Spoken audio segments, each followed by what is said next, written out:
Hello, everyone.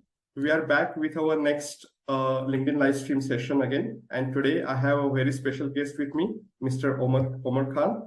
And he'll be sharing with us his expertise and knowledge today. Basically, Omar is a customer experience expert with extensive experience in retail and customer experience field. So thank you, Omar, for joining us. We welcome you to our show.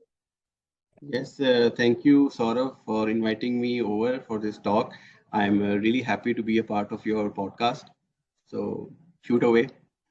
Great. So, Omar, as we begin, I would like you to kind of introduce a little bit of yourself. Tell our audience who you are, and give a bit of information about your background. Yeah.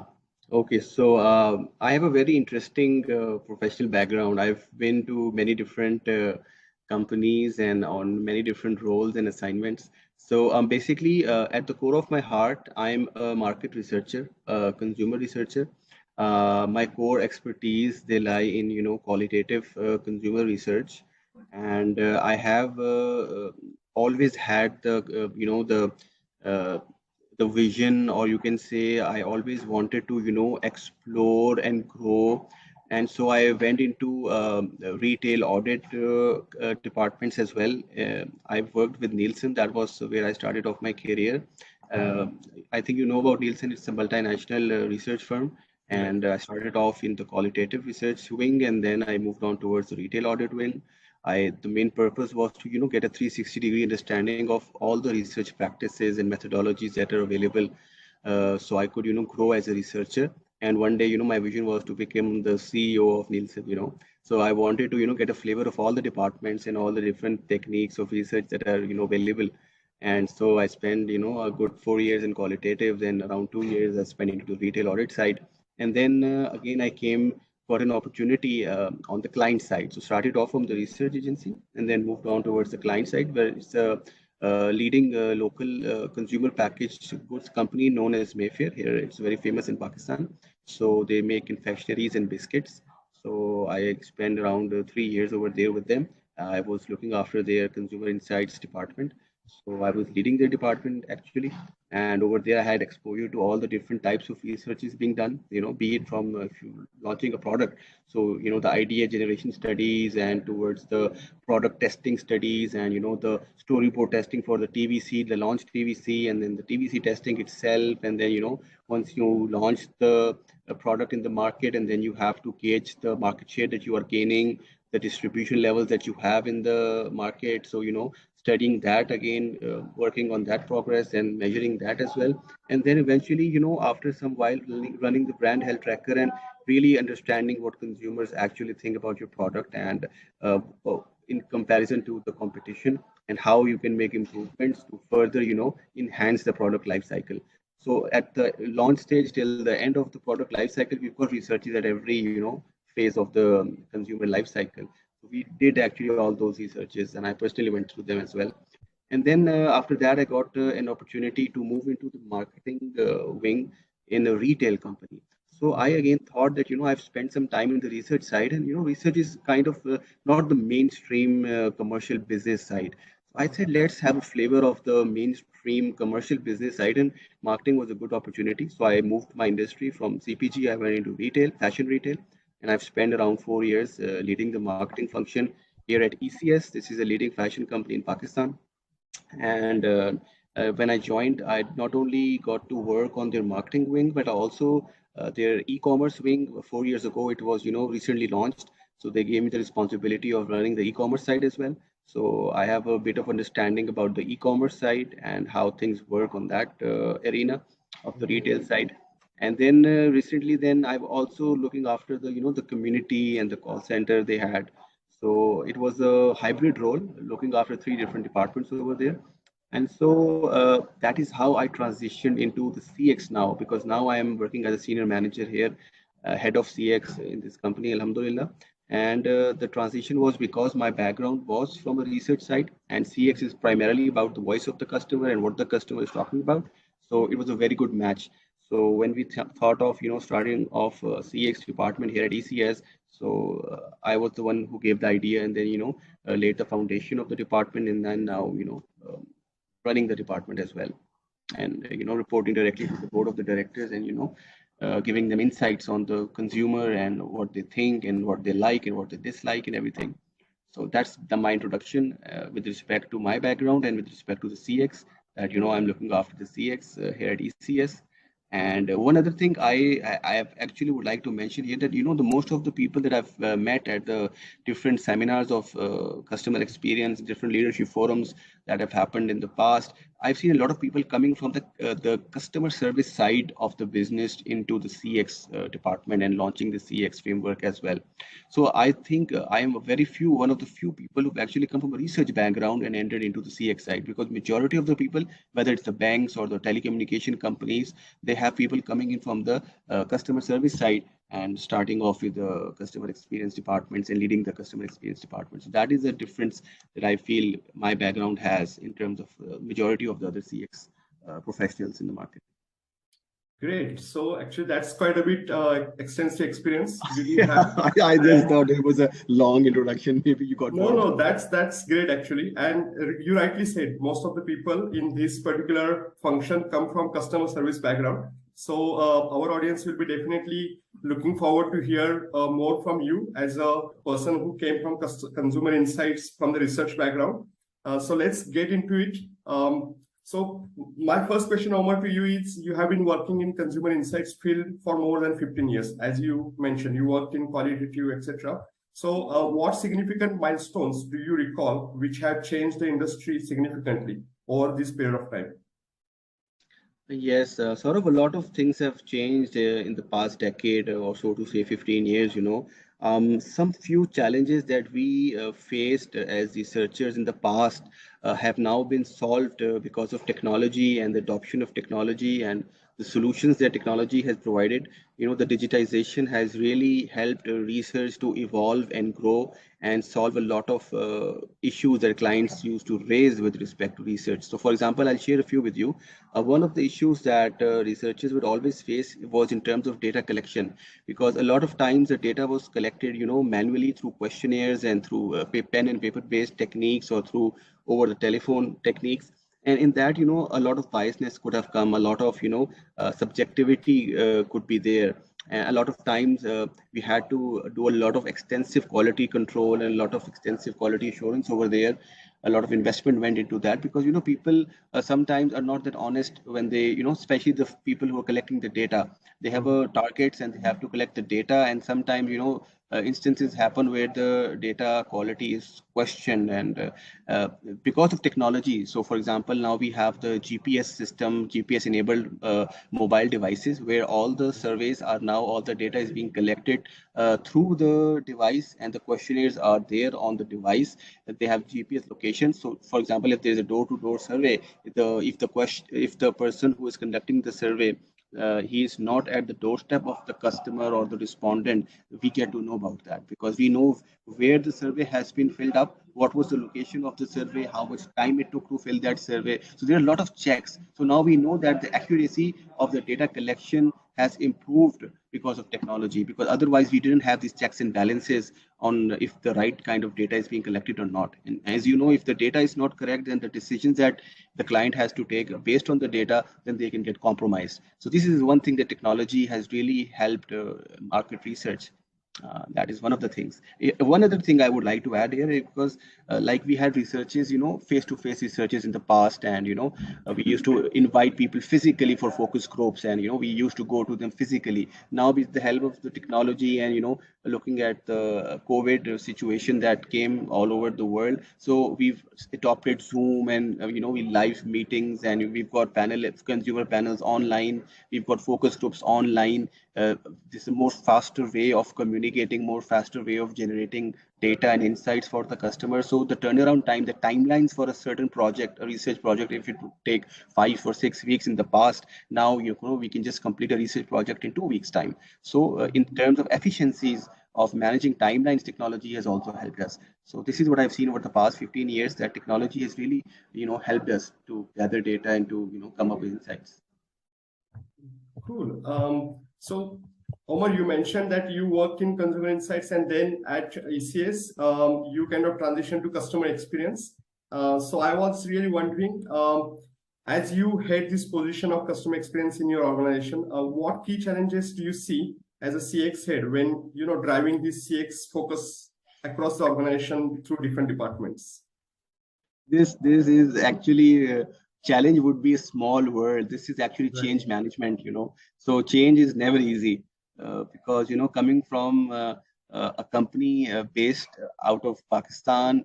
The culture that we have usually is a culture that we're taking decision based on the gut feel. The entrepreneurial gut is what is driving the decision making. And then, having people come on board and talking to them and communicating with them and telling them that now decision making is going to be based on the data that we receive and the data that is from the customer side. That is a big challenge, because people, they want to take the ownership of the decisions. They like the authority that they have. And when you talk about customer experience department being set up in a company and projects and initiatives coming out of what the customer is actually saying, what the pain points of the customer is, and then you can't just come up with a plan and say that for example, if there is the IT the head of IT is saying that I want to launch a Microsoft 365 AX Dynamics ERP system, which costs millions of rupees, for example. It's a huge investment.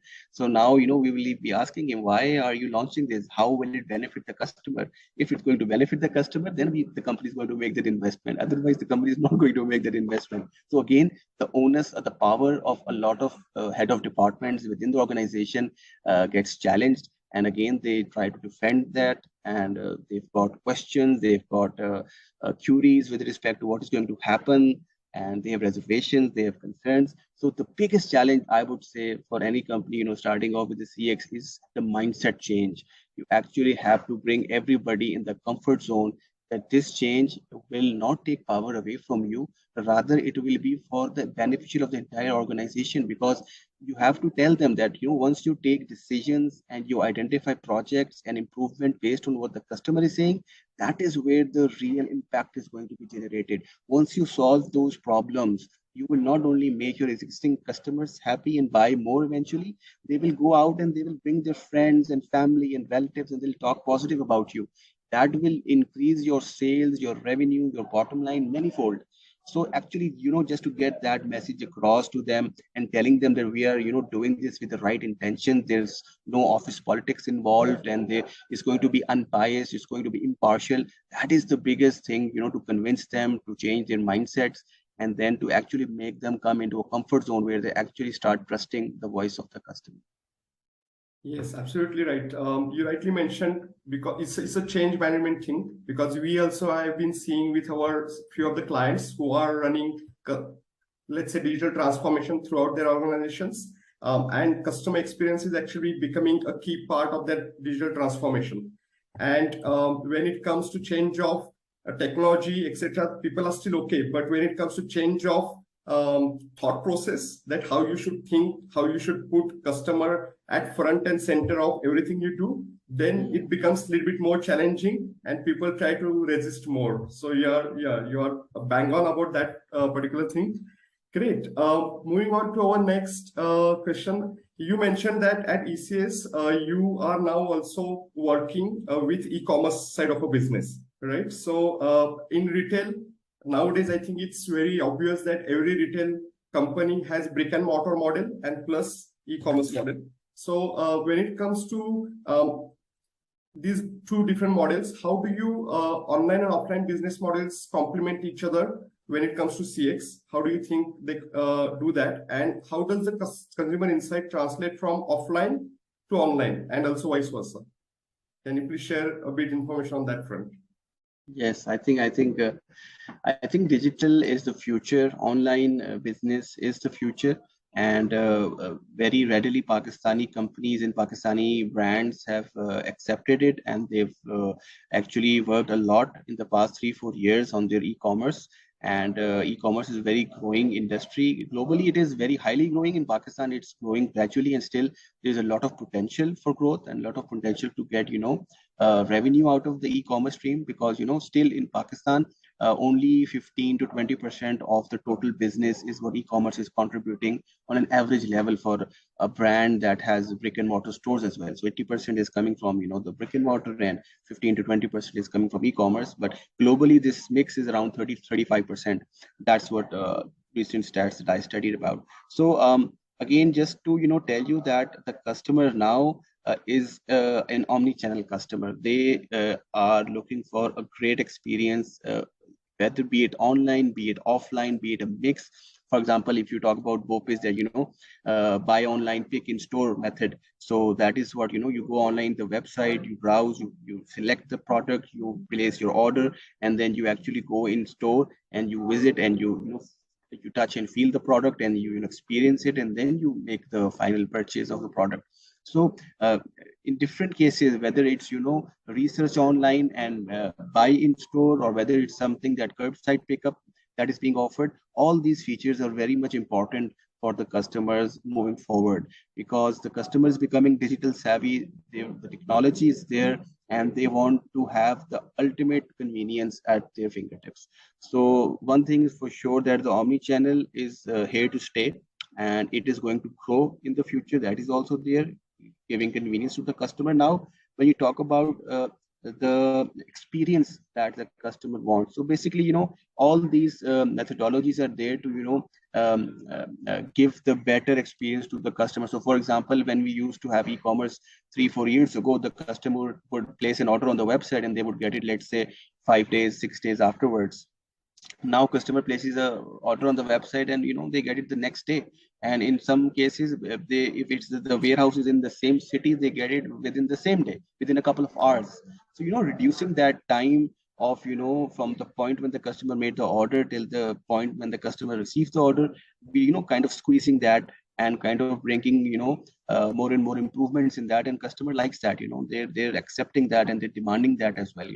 So that is what I see is changes there, and customer is driving the change, and they want to receive things quicker and faster, and they want to have a good experience. So that is there. So now coming back to the data collection and to how we are communicating with the customer on online and offline. So that is the main thing, that when you develop the customer journeys, a journey of an online customer, a journey of an offline customer. So we've got surveys in place in different various touch points. So for example, if you talk about the online customer, so we have a survey that is placed when the customer places the order and he moves off the website, and he gets a survey that how was your ordering experience. We talk about the look and feel of the website, how the products are aligned on the website, how the categories are displayed, was it easy for you to find what you were looking for, and was the right product available that you actually wanted, or you bought something that was second on your list. So we have the surveys over there going out to the customer, a quick survey, just trying to understand their ordering experience and how we can make that better. And once the customers place the order, and let's say after 3 days they get the order at their home, in the far-fetched area of the Pakistan. So we send a survey on the day they get the order, and we ask them, how was your delivery experience? How was the courier partner? How was his behavior? How was his grooming, and how was the parcel? What was the condition of the parcel? Was it torn? Was it in the right condition? Was it damaged? What did you get what you ordered for? We ask these questions, we get a feedback and a sense of how the delivery experience is. So that's the second touch point, right? Then there's a third touch point. We try to send a survey after a month or so, after 30 days, when the customer has actually interacted with the product. And he, like, for example, we sell shoes and bags and accessories and clothes. So if he's worn the shoes for some time now, then we send him a survey, her a survey, and we ask the customer, how is your product experience going? Is it comfortable? Is it durable? Are you happy with it? Is it value for money? Would you recommend it, to your friends and family after this entire journey, this entire brand experience that you had with us? So that is a different touch points for the, the online customer that we talk to, and we get information, and then we can, improve. We come to, again, the brick and mortar model, the offline model. So when the customer has done shopping over there, and they make the payment on the POS, and they go out, and then after a few hours they get a message, and we are asking about their in-store experience. How was the environment? How was the staff? How was the product? How was the merchandise?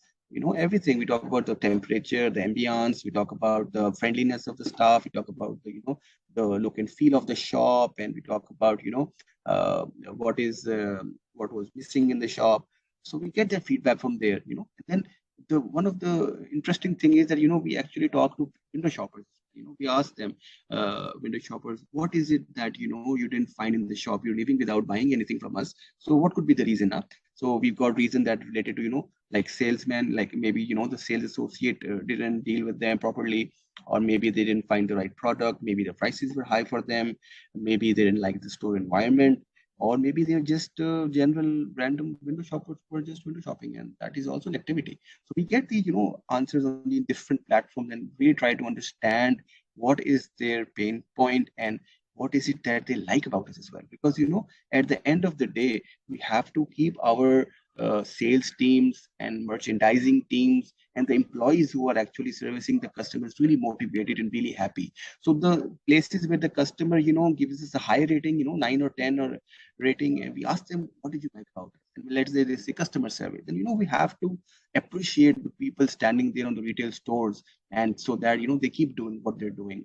And if they tell us that, there's a problem, for example, your prices are high, or for example, I couldn't find a particular product at your outlet, then we go back to the merchandising and the pricing team, and we say that, looking at the competitors, analyzing the competitor, we see that your prices are a bit high. So customer is complaining about that. Customer is giving a feedback about that. So you need to look into that. So they actually look into the prices, and the people who are making the merchandise, who are bringing the fashion products here on the shelves, we give them a feedback that, let's say you don't have a particular type of shoe that is, in trend these days. You need to bring that shoe for the customer. They're looking for it. They're asking for it. So this is the kind of information that we pass on, both the good points and the gray areas. So the company can actually improve on those points. So that's how online and offline is for us. Right.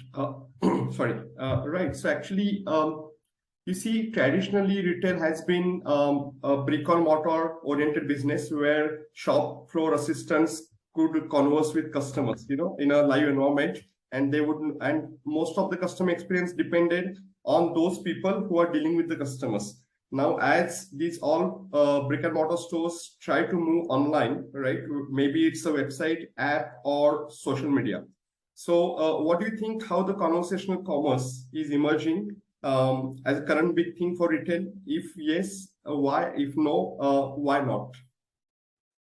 So I think this is a very interesting phenomena that is coming up, because once you launch your website and you have a chatbot facility over there, and the customer can talk to you directly through the website. So customers, a lot of time in the Pakistani market, let me give you a brief overview. Not every person in the Pakistani market is tech savvy right now. There's still customers, especially women and females over the age of 40, 45 years, going to 60 to 65 years. They're not very tech savvy. They really don't know how to do online shopping and browse the website and place an order over there. So they have challenges because Pakistan is a developing economy. We're a developing country. Our literacy rate or education rate is not that high. So for us, this conversational commerce is actually helping customers drive sales, drive satisfaction, drive loyalty even. Why? Because approximately, I would say 15 to 20% customers daily we have coming online to our WhatsApp or FB, or even on the website chatbot, and they're asking us to place orders on their behalf. They want a shoe, let's say they want a heel. They'll tell you what type of heel they want. They say we want in black color. Our people, they share the options online with them. They show the black heels. They show the stock that is readily available on the website. They select the product, and then they say, just send it to my place. We just take their address over there, and our the staff working in the call center, working in the community team, they then place the order on behalf of the customer. So I think for Pakistani markets and developing countries, this is very essential. Brands should go for conversational commerce because at least 15 to 20% chunk is coming from this kind of transaction.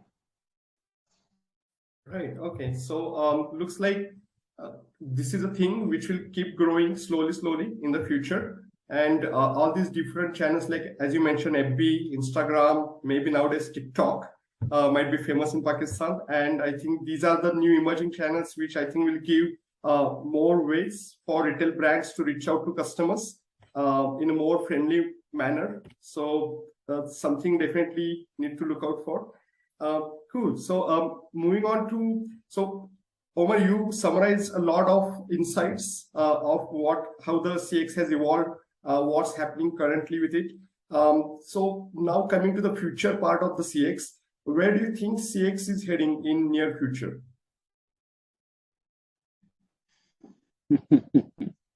I think that's $1 million question right there. So I have different thoughts. I have a different perspective about how to look at CX. I'll give you an example. I'll share with you something. So the way CX is operating in my company right now. So we have a cross-functional team. We've got people from retail in that team. We've got people from supply chain, merchandising. We've got people from the culture and people excellence, also known as human resource. So we've got people from the CX department as well. So we have people in the middle management layer who are forming a cross-functional team. So let's say when a project comes out of customer feedback, they will be actually working on it. So but again the point is this: a CX department is more of a voice of customer kind of wing. So what they're doing is essentially relaying information and insights from the customer to the relevant stakeholders. So for example, if my customer is saying that your prices are too high compared to the market competition brands, for example, then I relay that information to my sourcing and my merchandising team. So they are the ones who are actually going to fix the price. I can just pass on the information, probably do another third-party survey for them as well as to what should be the relevant price brackets for, let's say, pumps and occasions and, for example, boots, different type of shoes. I can give them price brackets that are acceptable by the customer. But eventually, they have to take the decision. They have to solve that problem. In the same way, if the customers are saying that your customer services people don't have good mannerisms or they don't know how to communicate with the customer, so we are going to tell the HR to give them the trainings and the required training that they need to deal with the customers. And in the same way, the customer is saying that we are facing issues of product knowledge. Your staff doesn't know what the product is all about, because in fashion retail you've got so many different types of shoes made with so many different types of materials. So it's very difficult for one sales associate to know everything, but they should know. That is the point. And if the customer identifies that your sales associates are not well aware of the product, then we need to tell the merchandising people to train the staff on the product. So what the way I am seeing things is that CX is not owning project all itself. What CX is doing is passing on information and insights to different departments to improve and to bring about, to cash on the opportunities that are there in the market. So again, that is my perspective, that we need to build something in the CX department or the CX framework, because I've read so many case studies of McKinsey and other top different publishing houses as well. And what I see is that we can't just stand here and just relay information through the net promoter score or through the customer satisfaction score or through the voice of the customer platforms. We actually need to do a real project ourselves as well. That is what I see in the future, that CX specialists and CX practitioners and CX departments need to do. They need to somehow engage in the business and bring out that real value. Because you see, at the end of the day, the question comes out that, we pointed out that this is a problem, and the person who's going to solve it is of another department. So at the end of the year, when you actually sit down in your annual appraisal, then what are you saying? That, did you solve the problem, CX solve the problem, or did that particular department solve the problem? It was a collective effort. It was a collective effort. We identified it and they solved it, for example. So that is somewhere I see that, CX should not just be limited to identifying trends and opportunities and issues, rather than they should also be involved in solving the problems. That is, I think, should be the future of CX eventually. That's very interesting insight, Omar. Thanks a lot. I think CX, as you mentioned, CX currently is a department, a collective department from people from different departments across the organization. And I think this department, do you see it growing in an opposite way? For example, having CX people embedded into different departments as it grows and as it becomes, a norm in the organization. Yes, basically, when we talk about the customer centricity in an organization, we are talking about bringing change in the DNA of the organization, the way the employees and the way the people are thinking about the decisions and about the customer, So once we are, communicating them over and over again, and we're talking to them in different forums, and we're giving them different trainings regarding CX and NPS, and they are monitoring their own NPS themselves, at different stores, they get to monitor their NPS, the e-commerce website gets to monitor their NPS, the call center gets to monitor their own NPS. So they're responsible for their net promoter score, and they're responsible for improving their net promoter score. We're there to facilitate them. So I think when it comes inside the DNA, you won't actually need to plant a CX person in every department. Every department will eventually become a CX owner, basically. Right. Rightly said. Great. So, Omar, you had a very unique career path. You, as mentioned, you came from market research background, went into CX. So it will be great for our audience to know that what advice will you give to young professionals who are starting their career in CX and who want to grow in CX? I think I would recommend this department in terms of a person who is interested in working on strategy, a person who is interested in working on insight, and person who is actually wanting to bring about a change in the organization. Some people are change agents. Some people are there who are questioning the status quo of things. So that kind of individual, that kind of personality is ideal, to come into a CX role. If they're naturally curious about things, about how things work and how things should be, and why is this happening in the society or in the country in a different way. It should be different. People who have the ability to actually think out of the box, I think they are the ideal candidates for a CX role or a CX position in any organization, because they are people who are actually, kind of thinking about the future. They're looking at the current trends. They're looking at what is coming in the future, what is happening globally, and then they're recommending to their organization to actually steer in that direction, to steer the ship of the organization in that direction. Great. So we have come to our end, and that's the wrap up. Thank you very much, Omar, for sharing all the insights and your knowledge. We do appreciate. Thank you, everyone. So that's all for today. We'll be back next time with our new episode very soon. Keep in touch. Bye. Thank you. Take care. Have a good day. Thanks.